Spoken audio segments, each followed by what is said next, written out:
I used to be an engine driver on a small railway on an island in the Irish Sea between England and the Isle of Man. You may not have heard about it. It was very small and not many people came there. It was known as the North Western Railway. Me and other workers on the railway used to joke and nickname it the Experimental Railway because there was so many experimental engines running on it. There was one, however, that always stuck with me, because I used to drive it. She didn't have a name, but she had a number, 111. It was an unusual number, but what was even more unusual was her design. She was a Ginty, but with E2-like extended side tanks. They went as far as their smoke box and covered up the rest of her boiler. From what I know, she was the only one of her kind. It was around the 50s or so that I used to drive her. We would sometimes take goods trains to the end of the line, and other times we'd take maintenance trains to extend it. But most of the time we were just working in a small harbour. There was something strange about 111 that always stuck with me, however. Not just her design. That was unusual, yes, but there was something else. She almost felt alive in a very strange way. Whenever we'd be puffing down the line, I would comment to the fireman about what a lovely day it was, and then almost on command, 111's puffs would start to sound like someone saying what a lovely day it was as well, as if it was responding to what I had said. It sounds crazy, I know, but all the other workers said the same. Even the ones that used to ride in the trucks on the maintenance trains we took, they would often say the same thing.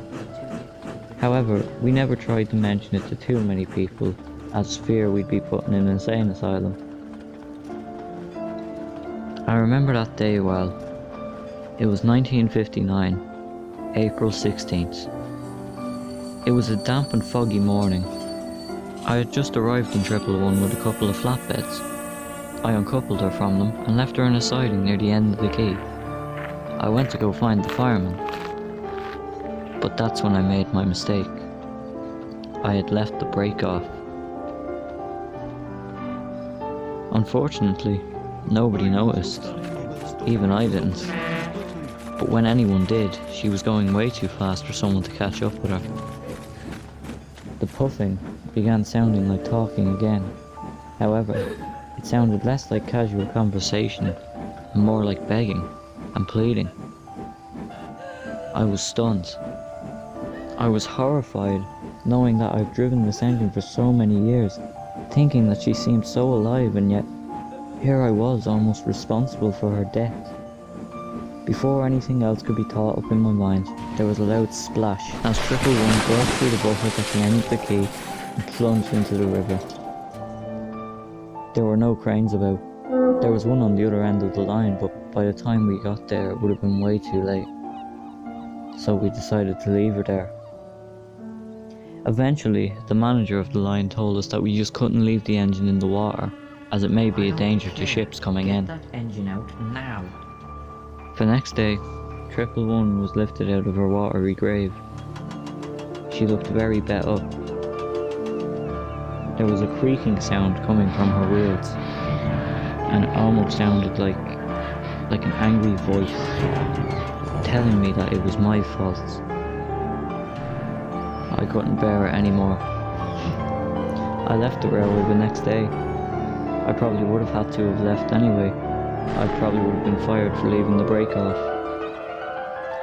That event still haunts me years later. I don't know, was 111 alive? Or maybe we were all going insane. But I did know one thing. Alive or not, the reason she's not around anymore was because of me. And that is a thought that I will have to live with for the rest of my life.